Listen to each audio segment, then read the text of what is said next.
right, in this week's lesson, we are going to change the strings on a scroll head dulcimer.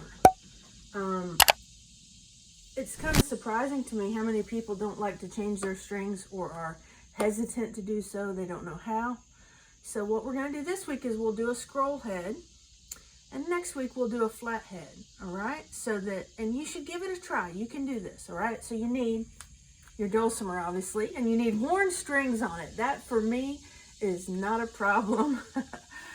So you need a new set of strings, and of course that's what I prefer. You got to take off all your capos and stuff like that. You need some sort of end nip. These are some fancy ones that my husband bought me for Christmas one year from Music Nomad, but any little sharp edge wire cutter will work. And I always like to clean, I take this opportunity to clean my fretboard off. There's just all kinds of products for that. This is the one I prefer, but it smells like lemon. What do you expect? I love it. But yeah, there's just all kinds of things to use there. So let's get into this. All right, now the first thing I like to do is orient myself with how the strings are on there currently, okay? So this one has the melody string at this first pole, and it's going underneath the pole, the wire, the fret wire. And then the second one, the middle string is out to the third pole, so that both my melody and middle are on the left side, the facing me. And then this has the bass set at this peg right here, going over at the top. Okay, I think I'm going to leave it like that. If you had your double melody, of course, you would need to change that, and you would have both your double melodies on this side, and then you'd have your middle all the way to this long pole here.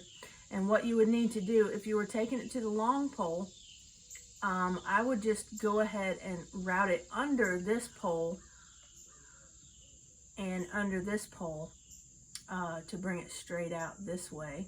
Okay, so now that I see how this is oriented, I'm going to do the same thing. And all I'm going to do here is just loosen it up. And take note that there's not a ton of string wrapped around your poles. There's only a couple times around, okay? So I just want it to be loose enough that I can come over here and just lift these up off of the poles. So just lift them up. Now, you might find that your bridge or your nut are in there floating and loose, okay? And that's normal. Some of them are glued in, but that's pretty normal. But Folkcraft has a nice little touch here. They like to put a little notch on your bass side, and that's very helpful for you if it falls out and you want to put it back in and you're not sure how to look at it. You can always tell by what the deepest cut is on the deepest slot is going to be your bass string, but they give you this handy little notch on your nut and your bridge that is very helpful for you. It's just a tiny little nick, and that's how they've fitted it. Okay, so now we're just going to remove the rest of it from the poles. I will say this, the flat heads are much quicker on string changes. All right, so then you just take up your strings and wind them up and discard those. And mine always get really nasty from the oils in my fingers, and I play them a lot. And I never wipe the strings down. I never have. Okay, so now we're going to clean. And this is just a really quick process. You can see some dust and finger oils and things like that. You don't want to use a lot of oil here. And I say oil. This is 100% natural oils. This has not got anything crazy in it. So you just need a little dot on each fret. Not much at all.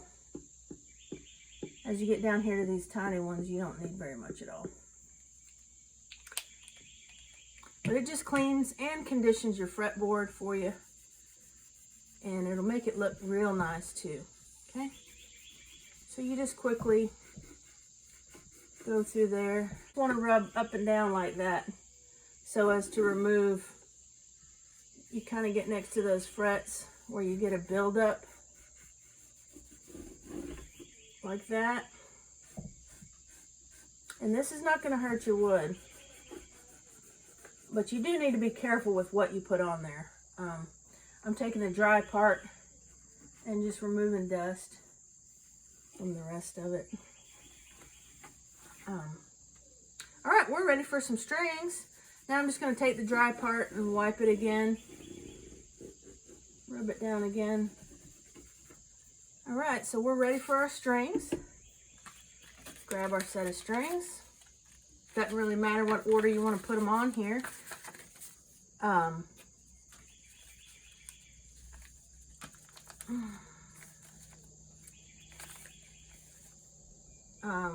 We're just going to go melody first.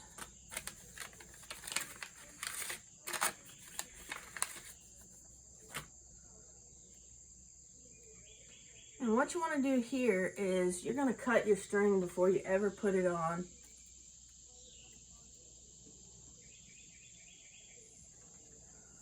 Okay, so we're going to put it on this first pole. And see how we've got a lot of extra? We're going to cut some of that off. So grab your nips and just go a couple inches beyond your pole there.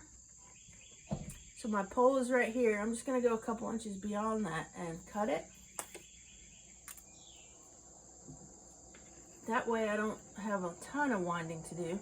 Then I'm going to feed it right down into my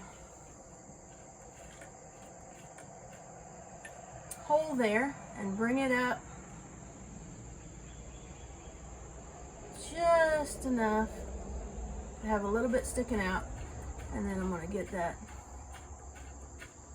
going there. I'm going to wind it, put it into my slot.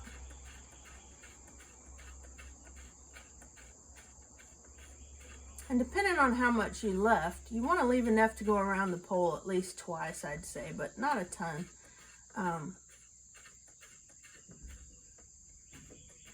And the more you do it, the easier it'll get for you.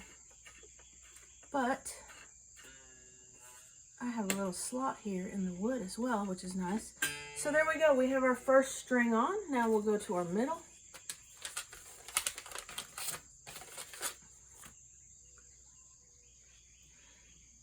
And we want to skip the next pole because the next pole is for our bass string. Okay, so we had it right here on this. And if you had a double melody, normally you'd have both of those here and your middle would be here, but we're going to just put it right there. And again, we're looking at this pole. We're just going to go a couple inches past it. And cut it off. About here.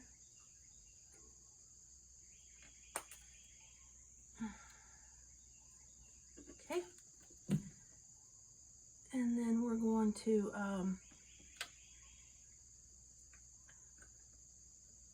this time I'm going to go over the top of it.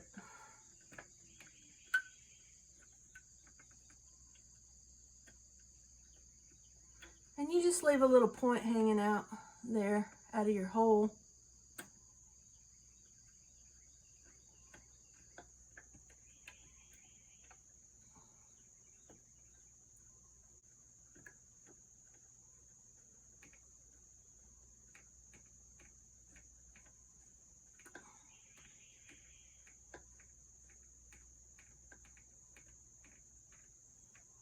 And you just wind it up.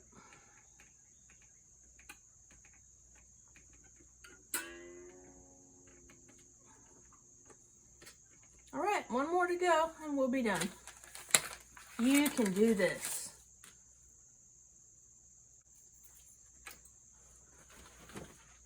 All right, last one. We're just going to attach it at the back. Bring it up. And again, we're going to go into this pole here. So we're just going to go a couple inches past it.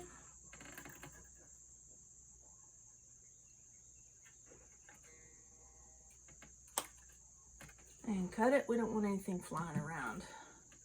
So I always hold it down. And we're just going to go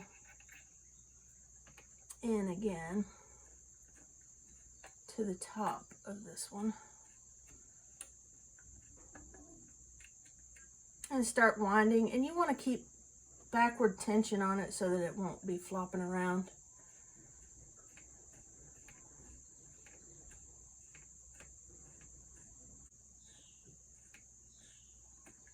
And we'll fit it into our slot there.